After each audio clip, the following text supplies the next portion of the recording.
Bismillahirrahmanirrahim. Assalamualaikum warahmatullahi wabarakatuh. Alhamdulillah, hari ini kita bertemu lagi di dalam sesi ulang kaji tajwid di Facebook page Jom Mengaji Al-Quran. Hari ini saya bersiaran rakaman daripada Masjid Al-A'la Buhur Temak. Okey. InsyaAllah pada petang ni kita akan sambung ulang kaji ringkas kita. Saya cuba untuk ringkaskan video ni. Video lepas 10 minit, kali ni kita cuba ringkaskan insyaAllah, iaitu bagi 3 contoh bacaan. Yang pertama, bacaan mad lazim harfi bagi kalimah ain sin qaf. Kemudian yang kedua adalah alif lam mim ra. Alif lam mim ra ni sikit saja kita akan tengok. Dan yang ketiga adalah kaf ha ya ain sad.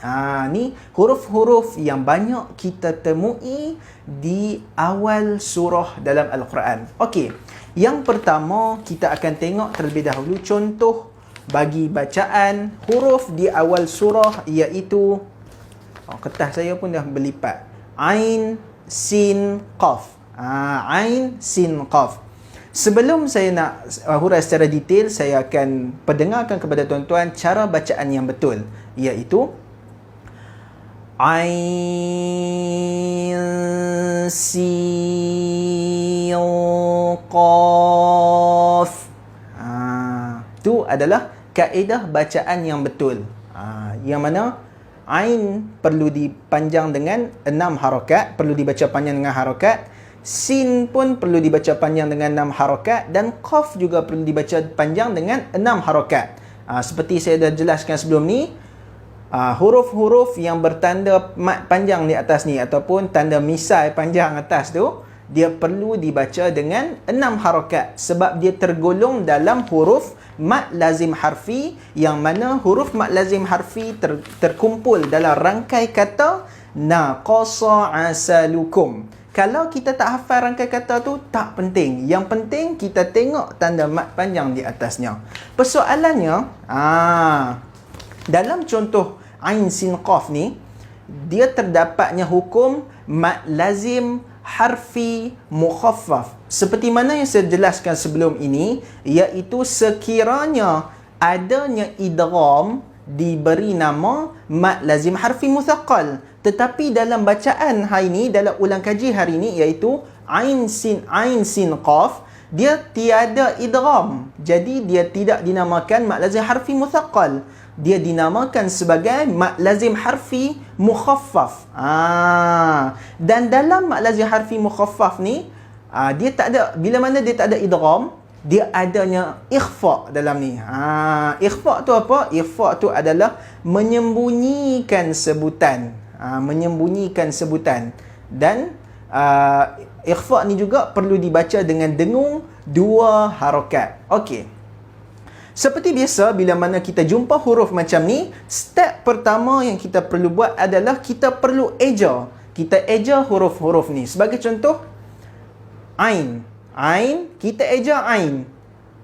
Kemudian, Sin. Kita eja Sin.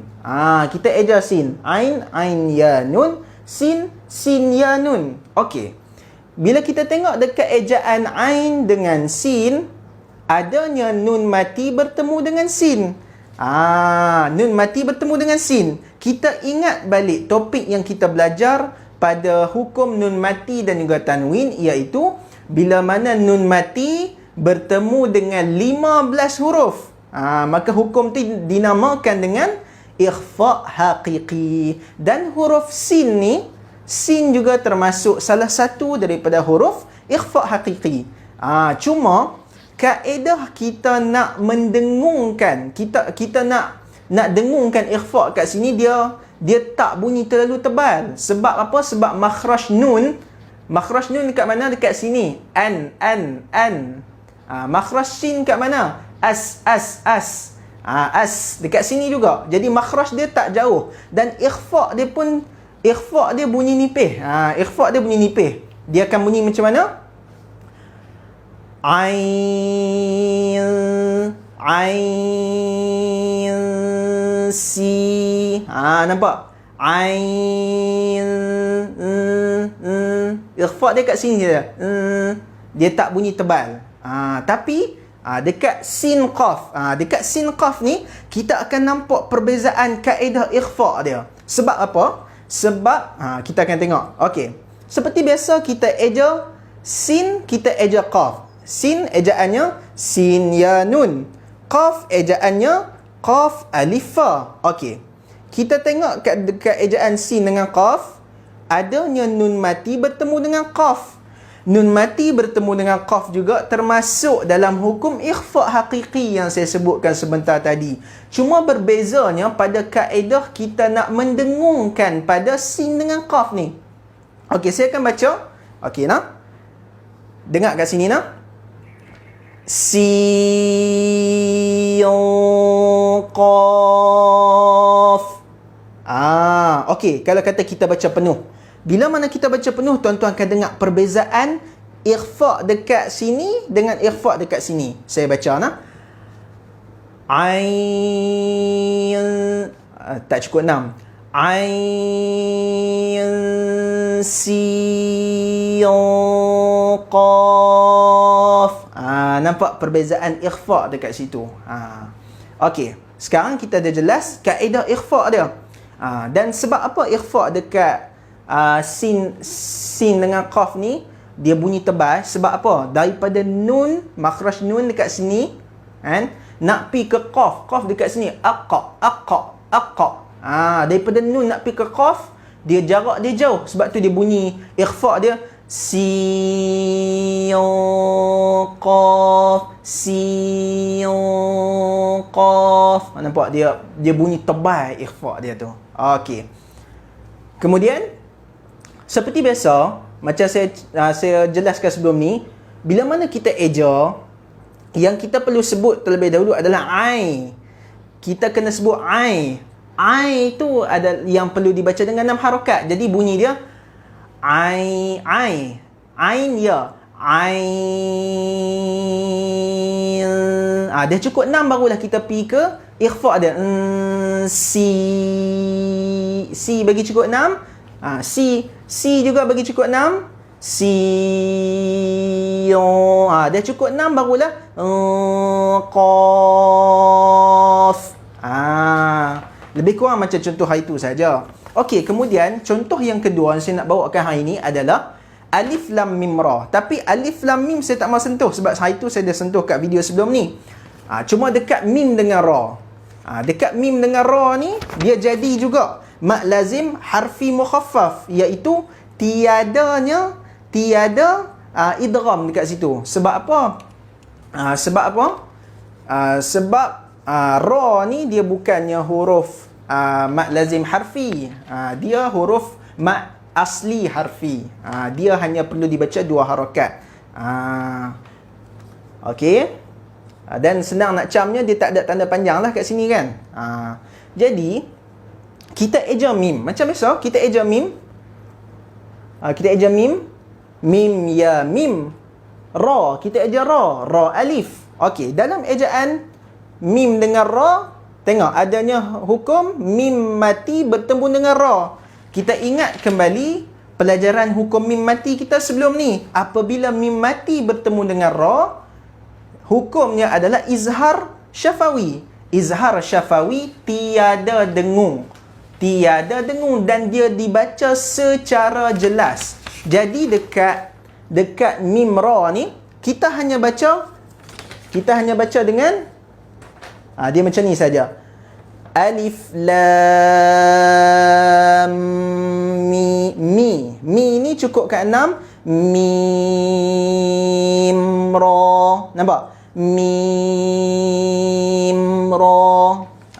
Kita tak baca dia mim ra salah. Sebab apa? Kalau kita buat tu adanya idgham. Tapi dekat sini mim mati bertemu ra yang kita dah bahaskan tadi tu, dia tak ada hukum. Dia izhar, dia jelas. Jadi kita selesaikan sajalah sebutan mim, kemudian terus ke ra. Mim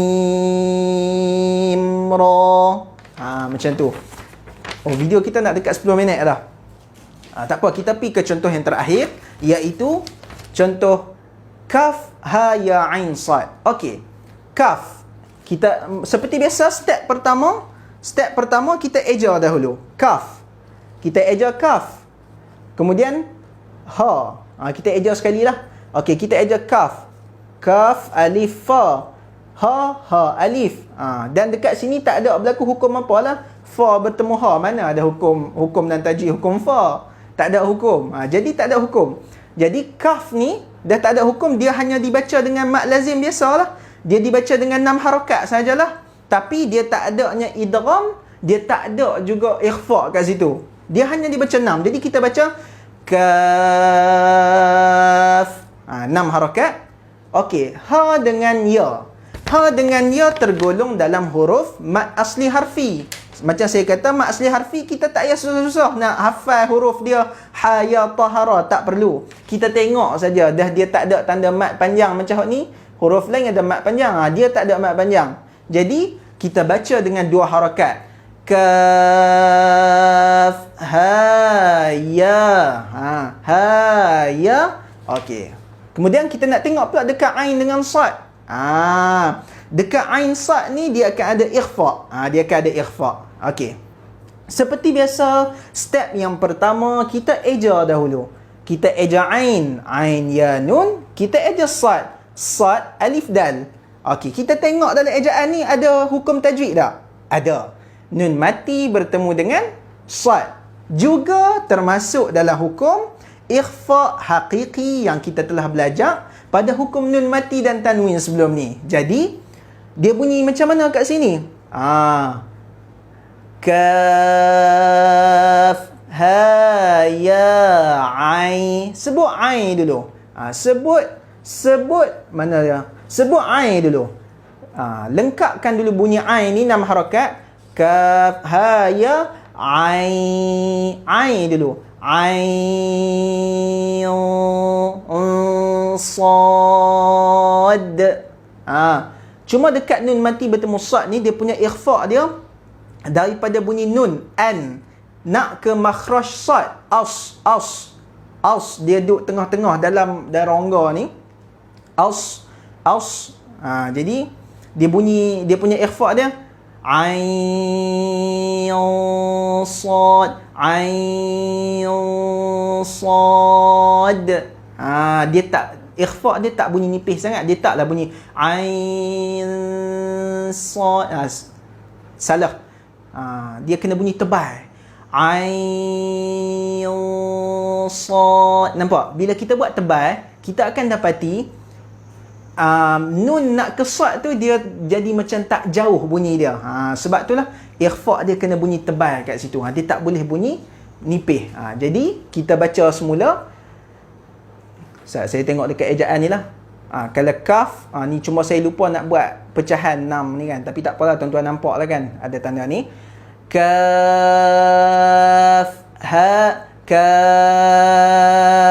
ha, ya, ain, sad. Sebab apa ada de tu? Sebab ejaan sad alif dal. Dal tu dia adanya qalqalah dalam ejaan sad tu. Jadi saya rasa penerangan yang kita bagi ni jelas. Wallahu ta'ala alam. Kalau ada apa-apa kekeliruan, boleh mesej saya. Boleh tengok di Facebook Amir Muhammad Syafiq. InsyaAllah kalau ada masalah apa-apa saja, boleh tanya insyaAllah. Setakat saya termampu, saya akan jawab. Kalau tak mampu, kita akan bagi jawapan daripada guru-guru kita insyaAllah. Banyak lagi guru tajwid kita. Wallahu ta'ala alam. Assalamualaikum warahmatullahi ta'ala wabarakatuh.